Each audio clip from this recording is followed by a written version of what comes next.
다 함께 주님의 기도를 올려드립니다. 하늘에 계신 우리 아버지, 아버지의 이름을 거룩하게 하시며 아버지의 나라가 오게 하시며 아버지의 뜻이 하늘에서와 같이 땅에서도 이루어지게 하소서. 오늘 우리에게 일용할 양식을 주시고 우리가 우리에게 잘못한 사람을 용서하여 줄 것 같이 우리 죄를 용서하여 주시고 우리를 시험에 빠지지 않게 하시고 악에서 구하소서. 나라와 권능과 영광이 영원히 아버지의 것입니다. 아멘. 찬송가 370장입니다.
하나님께서 오늘 우리에게 주신 말씀은 시편 62편 5절에서 12절까지의 말씀입니다.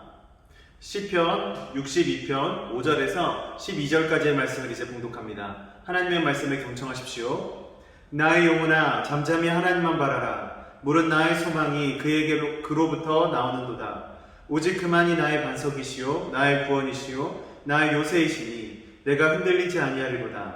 나의 구원과 영광이 하나님께 있으며 내 힘의 반석과 피난처도 하나님께 있도다. 백성들아 시시로 그를 의지하고 그의 앞에 마음을 토하라. 하나님은 우리의 피난처시로다. 셀라. 아 슬프도다. 사람은 입김이며 인생도 속임수이니 저울에 달면 그들은 입김보다 가벼우리로다. 포악을 의지하지 말며 탈취한 것으로 허망하여 지지 말며 재물이 들어도 거기에 마음을 두지 말지어다. 하나님이 한두 번 하신 말씀을 내가 들었나니 권능은 하나님께 속하였다 하셨도다. 주여 인자함은 주께 속하오니 주께서 각 사람이 행한 대로 갚으심이니이다. 아멘. 하나님께서 이 말씀을 통하여 우리에게 은혜 주시기 원합니다. 오늘도 새로운 아침이 밝았습니다. 하나님께서 살아가는 이에게 잠을 주셨고, 그리고 살아가는 이에게 또한 새로운 아침을 허락하여 주십니다. 이 시간 우리가 영상으로나마 새벽에 말씀을 나누는 것을 통하여서 하나님께서 우리에게 은혜 주시기를 간절히 소망하는 것입니다. 우리 사회에는 상황의 여건에 따라서 강력하게 나타나는 어떤 작용들이 있습니다. 드러나는 효과들이 있죠. 그 중에 하나가 힐링이라는 어떤 이 표현, 이 상황이 계속해서 두드러지고 있다는 것이죠. 어느 순간에서부터인가 우리 사회에서는 힐링이라는 단어가 매우 유행하게 되었습니다. 힐링이라는 것은 무엇입니까? 자신의 몸과 마음의 휴식을 의미하는 것이죠. 왜 이토록 지금 이 시대에는 이처럼 힐링을 강조하고 또 추구하고 있는 것처럼 비춰지고 있는 것일까요? 힐링이라는 것은 이것입니다. 몸과 마음의 치유 혹은 회복을 의미하는 것이죠. 이 치유와 회복이 있기 위해서는 어떠한 전제 조건이 필요합니다. 그것이 무엇일까요? 그것은 상처가 있지 않고서는 회복과 치유를 이야기할 수 없다는 것입니다. 이처럼 사회가 힐링을 계속해서 이야기한다는 것은 무엇이냐면 그만큼 무언가를 통하여서 상처를 얻거나 아파하고 있는 현실에 마주하고 있다는 것을 의미합니다. 그래서 상처가 있기 때문에, 아픔이 있기 때문에 이것에서 벗어나고 싶어, 나는 치유받고 싶어, 회복되고 싶어 라는 그런 말을 내뱉으면서 힐링이라는 단어에 집착을 하게 된 것입니다. 이처럼 요즘 살아가는 사람들, 이 사회인들은 힐링이라는 단어에 여전히 취해 있습니다. 나는 벗어나고 싶어, 나는 회복되어서 다시금 이전처럼 정말 건강한 삶을 누리고 싶어 라는 간절한 바람이 이 단어에 녹아있다라고 이야기를 할 수 있는 것이죠. 그래서 방방곳곳에는 힐링 카페, 또는 힐링 레스토랑, 힐링 펜션, 힐링 액티비티와 같이 여러 가지 프로그램들이 등장하게 된 것입니다. 사랑하는 여러분, 이만큼 우리가 살아가는 시대에는 힐링, 즉 치유를 꿈꾸고 있습니다. 그리고 간절히 바라고 있는 사회가 되었습니다. 이렇게 치유라는 것이 결코 나 자신, 여러분 자신과는 상관없는 일이라 라고 자신에게 말할 수 있는 것은 없을 것이라고 저는 생각을 합니다. 이처럼 누구에게나 마음의 상처가 있을 수도 있고 육신의 상처가 있을 수도 있고 어떻게든 회복을 바라는 어떤 한 가지 요소를 가지고 있으리라 생각이 됩니다. 오늘 본문 말씀에서도 다윗은 환난 속에서도 그 안에 누릴 수 있는 오로지 평안함과 안식은 여호와 하나님께로부터 온 것임을 찬양하고 있는 것을 우리는 발견할 수가 있습니다. 5절과 6절 말씀은 62편의 1절, 2절과 말씀과 가장 동일한 모습으로 나타나고 있습니다. 그러나 그 중에서 딱 한 가지 차이점이 있다면 구원이라는 표현이 소망이라는 표현으로 바뀌었다는 것입니다. 구원 자체는 무엇입니까? 어떤 역경, 고난의 상황에서 벗어나서 다시 새로운 삶을 영위하게 된 상황에 역전되었다는 것을 의미하는 것입니다. 그렇다면 소망은 무엇입니까? 그 이후의 삶, 지금 내가 주어진 이 상황에서 끝나는 것이 아니라 이후의 삶을 바라보면서 어떻게 살아갈 것인가, 희망적으로 어떻게 누려갈 것인가에 대한 바람과 그런 것들이 소망이라는 표현으로 우리는 이야기할 수가 있을 것입니다. 다시 말해서 새로운 도약을 생각하고 바라는 그런 마음을 우리는 소망이라고 이야기할 수 있을 것입니다. 이 구원이라는 표현이 소망으로 바뀌어졌다라는 것은 무엇을 의미할까요? 사람이 구원을 받고서는 어떤 마음이 듭니까? 희망을 느낍니다. 희열을 느낍니다. 감사를 느낍니다. 기쁨을 느낍니다. 근데 구원은 거기까지일 수도 있습니다. 그러나 다윗이 이 찬양을 통해서 말하고자 하는 것은 무엇이냐면 구원의 기쁨은 거기서 끝나는 것이 아니라 구원을 누리는 사람은 구원에서 끝나는 것이 아니라 소망으로 이어지는 그 자리로 나아가야 한다는 것을 우리에게 말씀해주고 있다는 것입니다. 생명이 끊길 것 같은 어려운 상황을 하나님의 은혜를 통해서 극복해낸 다윗은 그 안에서 안식을 누리셨습니다. 안식을 누렸습니다. 그래서 잠잠히 여호와 하나님을 바라보았습니다. 그리고 나서 이 모든 구원은 여호와께로부터라는 그 고백을 이제 소망으로 바꾸어 나의 소망은 여호와께로부터 나오는도다 라고 오늘 말씀을 통하여 고백하고 있는 것입니다. 이제 그 현실에 구원받은 현실, 모든 악한 어떤 악인들의 손으로부터 구원받은 다윗은 거기서 만족하지 아니하고 나의 소망을 어디다 둘 것인가? 나의 삶을 어디로 향하여 나아가야 할 것인가? 라는 것을 질문을 던지면서 내가 나아가야 할 그 소망은 오로지 여호와께 있다. 내가 걸어가야 할 삶의 길은 내가 계획하고 내가 구성하고 내가 짜고 내가 어떤 모습으로 내가 직접 끌고 나가는 것이 아니라 오로지 여호와 하나님의 손에 달려있다라는 것을 말하고 있는 것입니다. 이제 위기로부터 벗어난 다윗은 7절부터 소망적이며 확신적인 그리고 앞으로의 삶을 어떻게 살아야 될 것인가에 대한 구체적인 이야기들을 하고 있습니다. 구원을 받은 자는 구원을 받은 기쁨을 누리게 되지만 그 기쁨을 누리는 것에서 마치지 말고 앞으로 기쁨을 얻은 자, 구원을 받은 자로서 어떻게 살아가야 할 것인가에 대한 확신 어린 마음, 그런 결단을 우리는 해야 한다라고 이야기를 하고 있는 것입니다. 오늘의 8절 말씀을 빠르게 읽어드립니다. 백성들아 실시로 그를 의지하고 그의 앞에 마음을 토하라. 하나님은 우리의 피난처시로다 세라. 사랑하는 여러분, 구원을 받은 자, 구원을 기쁨 받은 자, 그리고 소망으로 이어져 살아가게 된 자, 다윗은 이 이야기를 통해서 무엇을 또 나누고 싶은 것이었을까요? 다윗은 하나님과의 소통을 중요시 여겼습니다. 그리고 하나님의 백성들로 하여금 하나님께 부르시는 그러한 삶으로 나아가기를 간절히 바랐던 것입니다. 그래서 방금 읽어드린 이 8절의 말씀 가운데 백성들아 실시로 그를 의지하고 그의 앞에 마음을 토하라 라는 표현이 나온 것을 우리는 볼 수가 있습니다. 여기서 시시로라는 시시로라는 이 표현은 히브리어 원어로서는 베칼에트라는 단어입니다. 이 베칼에트라는 단어는 항상이라는 의미를 지니고 있는데 오히려 이 항상이라는 의미보다 더 구체적으로 하나님 앞에서 어떠한 고난이나 어떠한 역경이나 어떠한 힘든 상황 속에서도 변함없이 하나님 앞에서 무너지지 않는 일관적인 태도를 의미하는 단어입니다. 항상이라는 단어는 너무나도 포괄적인 단어이죠. 항상 주님 앞에서 무너지지 않고 항상 일관적으로 주님만을 바라보라. 항상이라는 단어를 표현하는 것이 아니라 어떠한 상황 속에서도 흔들리지 말고 주를 바라보고 따르는 어떤 그러한 구체적인 행동의 표본을 담고 있는 표현이라고 할 수 있는 것입니다. 다시 말해서 항상 그를 의지할 것이라는 포괄적인 내용보다 더 구체적으로 어떤 상황이든 간에 여호와 하나님을 의지할 것을 요청하는 표현이라고 할 수가 있는 것입니다. 더불어 의지하는 믿음을 지니고 하나님 앞에 마음을 토하라 라고 이야기를 하고 있습니다. 하나님 앞에 모든 것을 쏟아 부어서 나의 마음을 하나님께 드리라 라는 것이죠. 사랑하는 여러분, 상담이라는 것이 있습니다. 상담은 무엇입니까?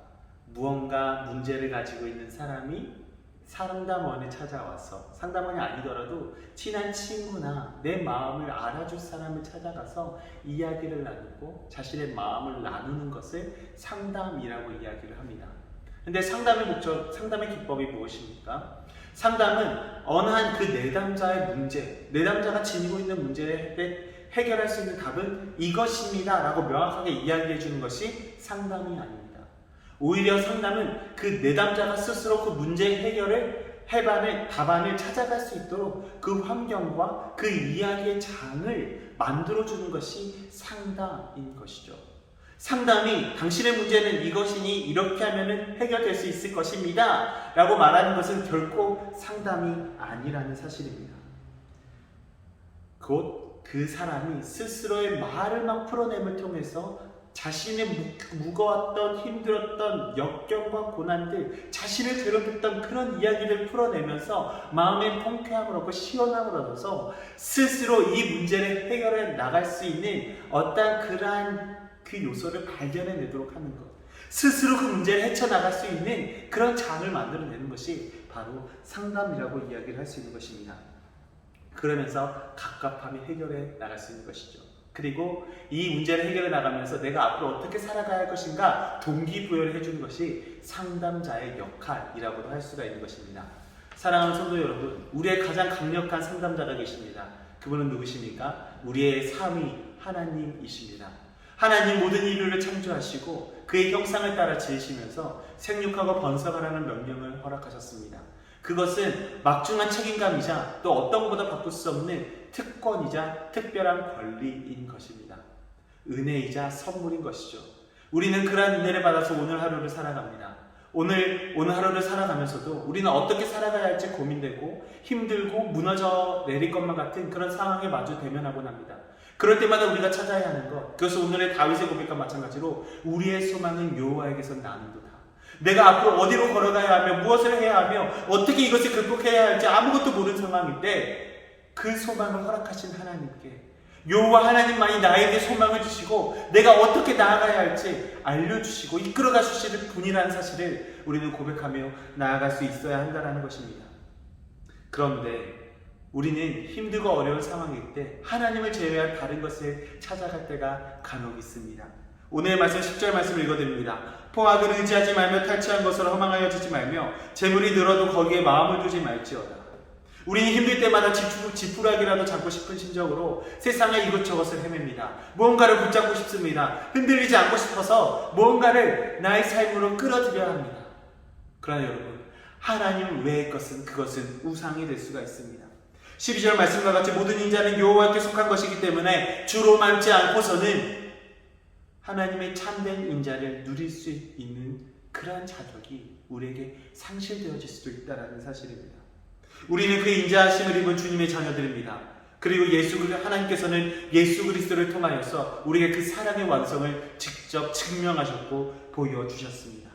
그리고 그를 통하여 우리의 세상의 빛과 소금이 되라는 지상 명령 또한 우리에게 허락하여 주셨습니다. 사랑하는 성도 여러분, 코로나19로 인해서 지금 우리 사회는 모든 세계의 모든 나라들은 고통을 받고 있습니다. 이 상황 가운데서 우리 주님 오늘 말씀을 통하여 소망을 품어라. 그것이 여호와께로부터 나온 것임을 알고 세상의 빛과 소금이 되는 교회의 역할을 감당하기 위하여 무엇을 해야 할지 우리에게 질문을 던져주고 있는 것입니다. 우리는 세상의 빛과 소금이 되어야 합니다. 그리고 오늘 하루 또한 살아내야 합니다. 그 사명을 감당해내는 교회가 되어야 합니다. 사랑하는 여러분, 오늘을 살아가시면서 다윗의 고백과 마찬가지로 한 치 앞도 모르는 우리의 인생길이지만 주님만이 나의 소망의 길을 인도해 주시는 분이라는 것을 믿고 그것을 고백하며 나아가는, 또 이를 통하여 세상을 위하여 기도할 수 있는 우리 모두가 되기를 간절히 소망하는 것입니다. 이것이 오늘 저와 여러분에게 주신 하나님의 말씀입니다. 기도하겠습니다. 사랑의 주님, 감사합니다. 하나님, 이 시간 다윗이 우리의 모든 마음을 주께 토하라 라고 말을 하고 있습니다. 주님, 이 주님의 말씀에 우리가 깃들여 하나님께서 바라시는 우리의 삶이 무엇인가를 깨닫게 하여 주시고 우리의 마음을 주님께 온전히 흘려드리고 주님께 올려드릴 때 주님께서 친히 응답하시고 우리와 동행하여 주신다는 사실을 우리로 하여금 알게 하여 주시옵소서. 주님 또한 우리 가운데 힘들고 어렵고 아버지 하나님 아픔과 고통과 애환 가운데 있는 주의 성도들을, 주의 자녀들을 기억하여 주시고 그들의 소망을 바라며 주에게 기도함으로 나아갈 때 친히 응답하셔서 나마다 이 한국교회가 나날의 주의 빛과 주의 소금으로서의 그 역할을 감당해내는 아름다운 교회로 자리매김할 수 있도록 주님 인도하여 주옵소서. 모든 각자의 성도가 하나의 교회가 되어 주님께서 맡겨주신 그 소명을 잘 감당해내는 한 교회가 되도록 주님 인도하여 주시옵소서. 주에게 모든 영광을 올려드리오며 살아계신 예수님의 이름 받들어 기도드렸습니다. 아멘.